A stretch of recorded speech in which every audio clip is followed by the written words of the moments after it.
اللهم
hadiah terhadap umat Nabi Muhammad SAW. Nabiuna Muhammad Sallallahu Alaihi Wasallam. Ada peristiwa apa di bulan Rajab? Tentu ini sudah tidak asing di tengah-tengah kita. Terjadinya Isra wal Mi'raj itu ada di bulan Rajab. Kenapa Allah panggil Rasulullah itu naik ke muntaha di bulan Rajab? Karena bulan Rajab adalah bulan Allah. Bulan Rajab, bulan Sarullah, bulannya Allah. Baginda Nabi Muhammad sallallahu alaihi wasallam dipanggil ke muntaha. Begitu Nabi Muhammad sallallahu alaihi wasallam berjumpa kepada Allah, apa yang dibekalkan, apa yang dihadiahkan oleh Allah kepada Nabi kita.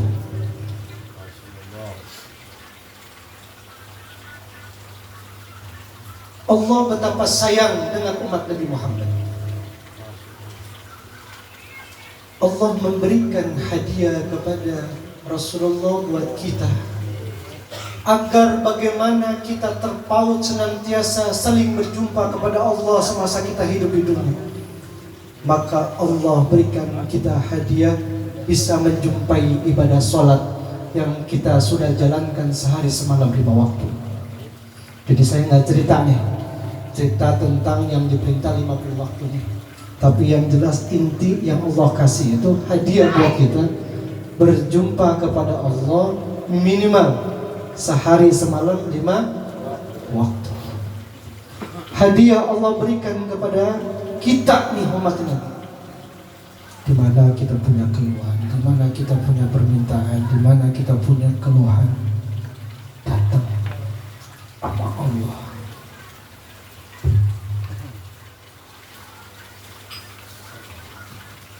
Satu ketika di dalam perjalanan Isra wal Mi'raj ini, tentu dalam keberangkatan hari ini ada asbabun nuzul. Saat itu baginda sedang galau. Jadi kegalauan Nabi itu beda sama kegalauan kita. Kalau kita galau, kita resah, mikirinnya dunia. Nabi yang digalauinya bukan dunia. Nabi yang digalauinya kita. Bagaimana nasib kita nanti setelah meninggal? Bagaimana nanti kita ketika sudah wafat di dalam kubur? Bagaimana keselamatannya nanti di akhirat? Ya Allah. Ya, tadi di awal mukadimah udah saya sampaikan.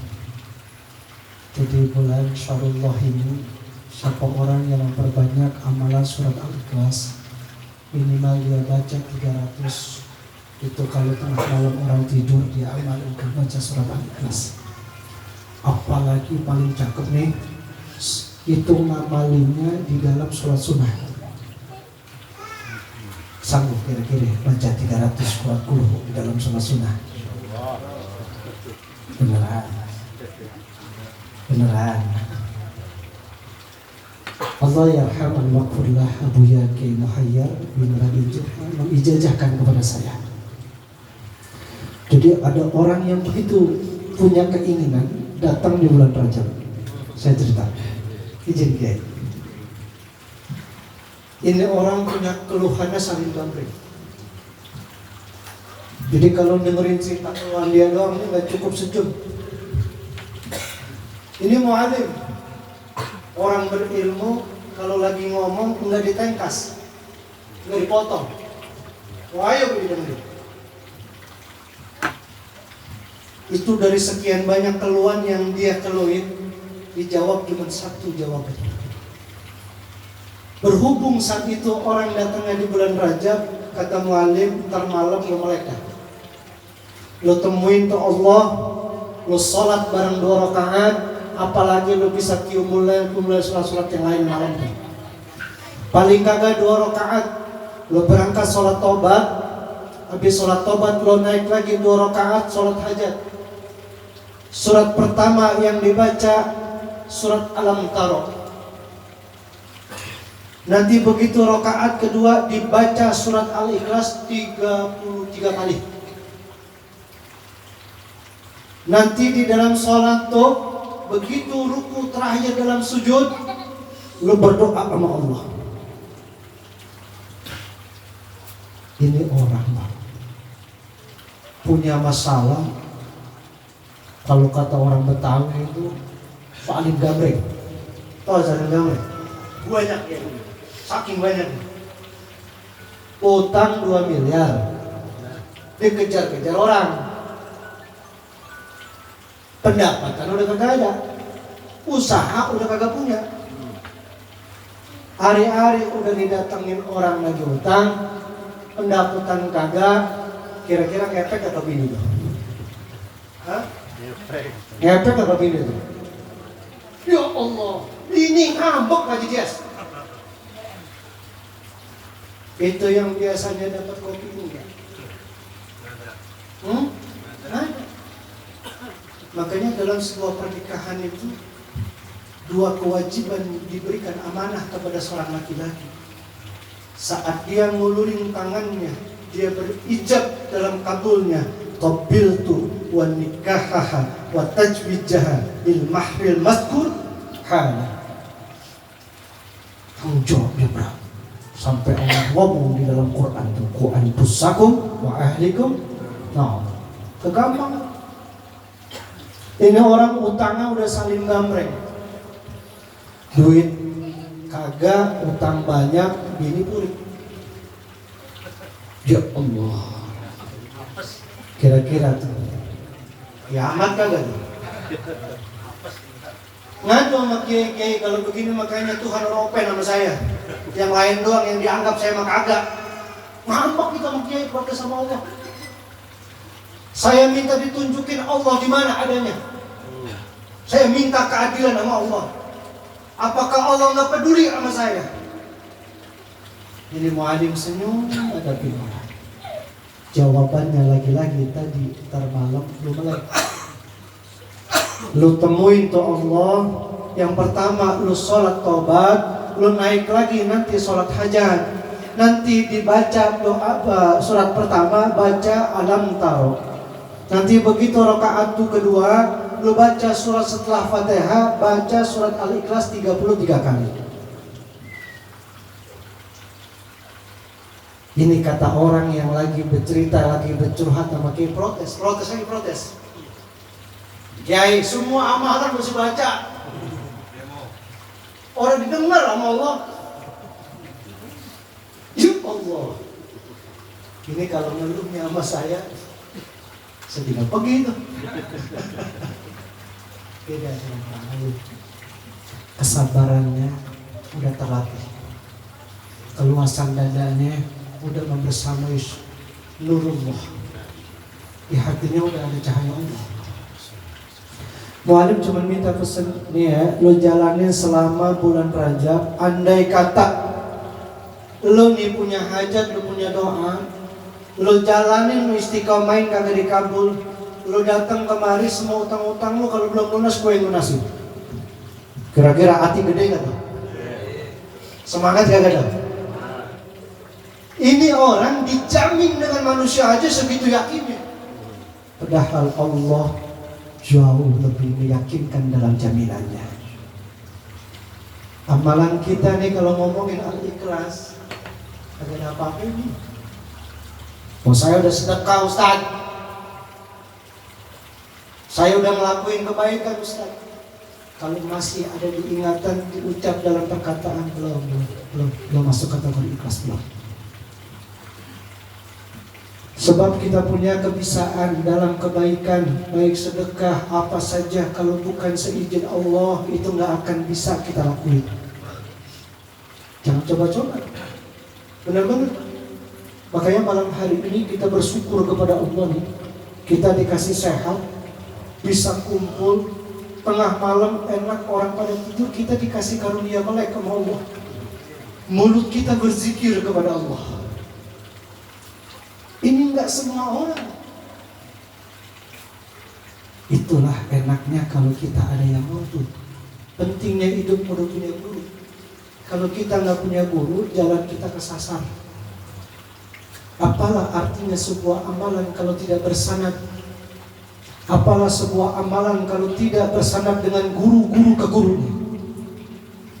Maka saya sampaikan betul dalam izajah, baca sholawat Jibril yang tadi sudah kita amalkan secara berjamaah. Sallallahu ala Muhammad, sallallahu ala Muhammad, sallallahu ala Muhammad. Ini nanti temennya baca surat Al-Ikhlas. Baca di saat sholat sunnah hajat. Setelah baca surat Fatihah, rakaat pertama tadi surat apa tuh? Baca Alam Taro. Setelah naik rakaat kedua, baca ayat surat Al-Ikhlas Qul huwallah 33 kali. Begitu sujud terakhir, minta ampun sama Allah, silakan berdoa apa yang mau diminta. Ini mu'allim ngomong sama orang yang punya utang.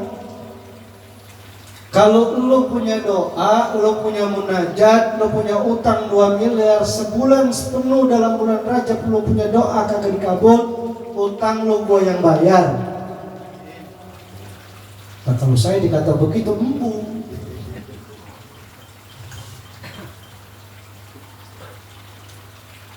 Beda. Beliau makomnya udah gak ada batasan sama dia. Kalau saya masih naik tangga. Makanya mu'alim segitu meyakininya. Malam pertama dia lakonin, malam kedua dia jalanin, malam ketiga dan seterusnya dia istiqomahin. Ayo dia laksanain ke sholat malam. Begitu di malam ke-23 di bulan Rajab, subhanallah, ini orang punya utang. Itu orangnya begitu dia sholat di tengah malam, dia nangis, dia pasrah sama Allah. Pagi-pagi alhamdulillah dibawa polisi. Ya Allah, bukan lunas dibawa polisi. Kira-kira tambah gedek gak tadi? Hah? Tambah gedek tuh. Ternyata ketika hadir Allah, membersamai dengan Allah, ini orang tadinya segitu bujinya, tahu buji? Hah? Segitu gualaknya. Amma Allah ya muqalliban qulub. Dibalik hatinya. Itu hari orang terus sentak semar dia menagih. Kalau lu kagak bayar, ini ada polisi di depanmu. Gua bendek lo. Apa dia bilang, Pak? Ini bedanya orang mengamali dekat sama Allah. Itu rasa takut hilang, rasa gila, rasa gelisah. Dengan percaya dirinya dia berasa ini sama Allah. Dia ngomong kalau emang itu utang bisa lunas dengan badan saya, bawa dah.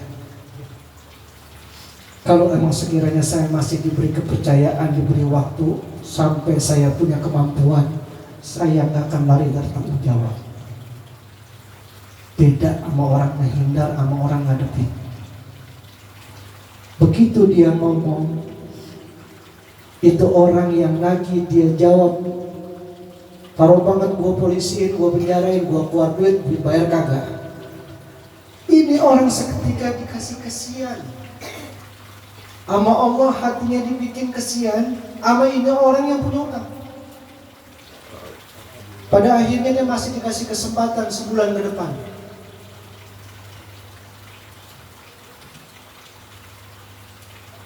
Balik sama kiai itu. Kira-kira apa yang diadu sama dia? Hah? Wow, bukan banyak waktu. Itu sama kiai kasih baca pencak aja di silat gitu. Ya Allah kiai, sampai segitu amat kiai. Ingat toh, 23 hari. Berapa hari lagi kiai? 7 hari lagi, 2 miliar siapin duit kiai. Lah kiai mah kagak gentar. Ya Allah, apa kata Kiai? Jangan kata 7 hari, tinggal ganti sehari kok gak bakal hari, kata Kiai. Makanya saya beruntung banget Pak, saya berguru dengan Allah Yarham ini. Beliau tuh kalau kita lagi berhadapan wajah, berkeluh kesah hati yang kecil dari gede, masalah yang kelihatan kayak gunung punah hilang tanpa kerana, itu kelihatan betul tuh Allah di depan kita. Kalau beliau lagi ngomong, tenang saja, ada Allah, ikutin Allah, jangan ikutin pusing. Beliau tuh kalau lagi ngebentak kita begitu. Katanya orang yang punya utang, ya dah saya tungguin 7 hari, tapi jangan lari nih Kiai. Nyawa saya bangsa diberi dibawa polisi nih kalau kagak diberesin urusan. Sesuai dengan janji Kiai, kalau Kiai ingkar namanya Kiai tukang goroh. Kata begitu nih. Oh, kalau kita punya murid juga jorokin sih. Astagfirullah. Enggak lah. Insya Allah saya bersama dengan guru saya. Sebagaimana siang, malam, sore, pagi, kapan saja yang datang, tetap insya Allah selagi saya sehat, saya dengan ikhlas saya dengerin, saya jawab dengan ilmu yang bagaimana dikasih dengan guru saya. Ini orang tulang Pak. Singkat cerita, malamnya dia nggak putus. Satu kalimat dalam Quran yang kita baca dalam surah Yasin, sebagaimana ini ayat kalau kita ketemu di malam Jumat, yang romannya kita kalau lagi kumpul, apa yang kita baca surah Yasin itu dibaca dalam Quran, innama amruhu izza arada syai'an ayyakula lahu kun fayakun. Rupanya orang-orang yang punya kedekatan sama Allah, dia punya sirullah, dia punya sir, dia punya nur, dia punya cahaya. Apa yang kita nggak lihat, beliau dikasih lihat sama Allah. Jadi sebegitu mendorong keyakinan, ngilangin rasa keraguan, maka dibentak dan dihentakkan. Berangkat sono, temuin Allah, baca Al-Ikhlas. Di dalam salat lo punya salat sunnah, lo baca, jangan berhenti, lo ngomong sama Allah. Ini orang udah separuh setengah putus asa. Begitu hari terus berganti, waktu makin dekat, dia kata di sisi lain dia takut ini doa nggak dikabul. Yang kedua takut Kiai ingkar sama janjinya. Lah kalau ngomongin hari 7 hari 2 miliar dari mana? Dengan cara Allah.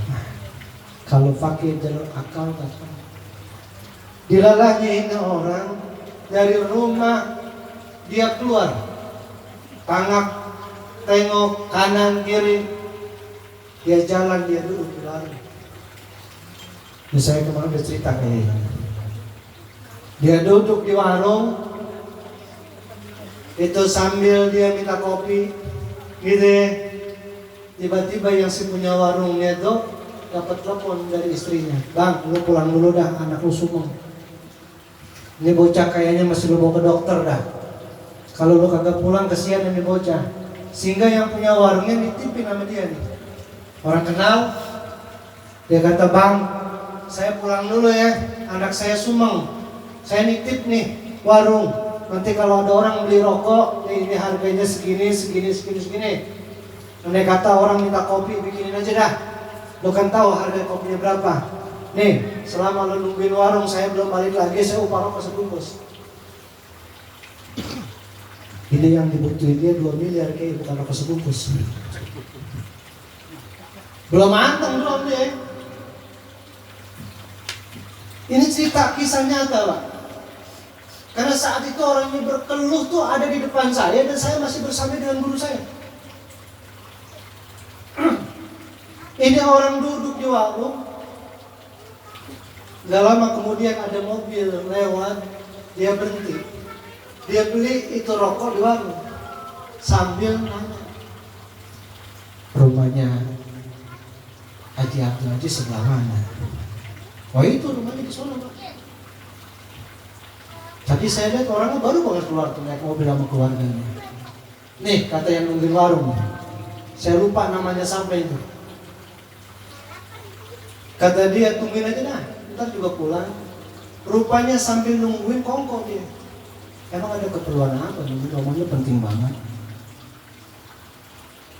Kemarin ada orang nyalamin ke saya, itu tanah dia punya, saya minat. Terus sinyal-sinyalnya mulai kelihatan.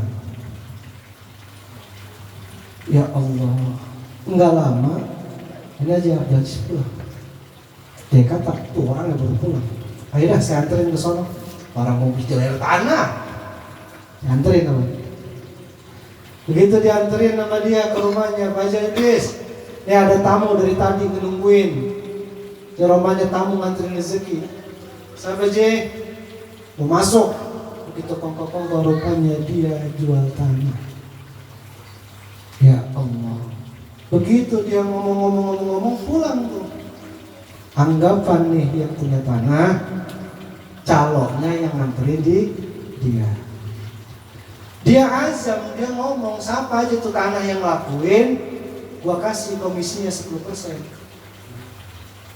Kan biasanya orang kalau ngeloin tanah 2,5% ya, kayak nyanturin anak yatim gitu. Allah yang punya mau, bukan dia yang nyari kemau, Allah yang punya mau. Begitu ngomong, tanahnya 2.000 meter kali 2 juta. Soal berkabar. Dapatnya 10%. Segitu dah. Saya lupa jumlahnya berapa, tapi yang jelas saat itu dia dapat duit 2,5 miliar. Nih nyaloin nih. Kata yang punya tanah, ini tanah kan baru dipanjerin separuh 50%, jangan minta dilunasin semua kalau separuhnya dulu. Dikasih separuhnya. Begitu dia datang sama itu yang punya duit, yang punya utang, dia paranin dan dikasih tuh bayar. Punya utangnya berapa tadi? 2 miliar. Dapat komisinya berapa tuh? Dapat komisinya berapa tuh? 2,5. Sisanya berapa? 500 juta. Beres nggak tuh utang? Masih punya lebih nggak tuh?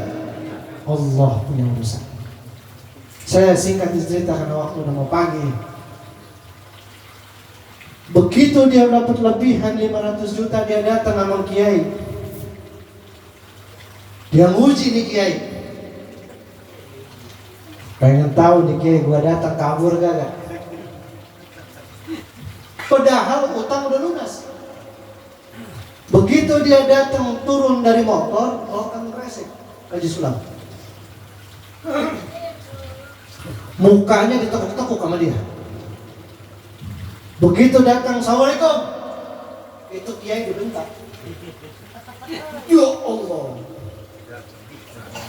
Sepanjang saya berguru sama beliau nggak pernah lihat mukanya itu kalau lagi ada nada kencang agak berubah. Senyum. Gimana? Udah dianterin sama Allah. Udah dilunasi sama Allah. Kiai tahu baik. Kiai tahu dari siapa? Kiai dikata begitu. Ya Allah.